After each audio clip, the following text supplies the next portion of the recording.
அஸ்ஸலாமு அலைக்கும் வரஹ்மத்துல்லாஹி தஆலா வபரகாத்துஹு. கண்ணியமிக்க பெருமக்களே, சொர்க்கமும் நரகமும் அல்லாஹ்விடத்திலே கேட்கக்கூடிய துவா. அனஸ் இப்னு மாலிக் ரலியல்லாஹு தஆலா அன்ஹு அவர்கள் அறிவித்து தருகின்றார்கள், ஒரு மனிதர் அல்லாஹ்விடத்திலே 3 முறை சொர்க்கத்தை கேட்டால் அந்த சொர்க்கமானது அல்லாஹ்விடத்திலே, யா அல்லாஹ், இம்மனிதரை நீ சொர்க்கத்திலே நுழையச் செய் என்பதாக கேட்குமா.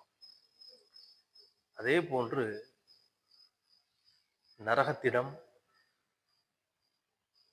யா அல்லாஹ், இந்த நரகத்தை விட்டு பாதுகாப்பேத்தா என்று 3 தடவை அல்லாஹ்விடத்தில் கேட்டால் அந்த நரகம் அல்லாஹ்விடத்தில் கேட்குமா, யா அல்லாஹ், நரகத்தை விட்டும் இவரை நீ பாதுகாத்திடு என்பதாக. அனஸ் ரலியல்லாஹு தஆலா அன்ஹு அவர்கள் அறிவிக்கக்கூடிய ஹதீஸ் திருமதி ஷரீஃபில் 2097 ஹதீஸாக பதிவு செய்யப்பட்டிருக்கிறது. ஆகையினாலே அல்லாஹ்விடத்திலே அதிகம் அதிகம் சொர்க்கத்தை கேட்குதலும் நரகத்தை விட்டும் பாதுகாப்பு தேடுதலும் நாம் இருப்போமாக.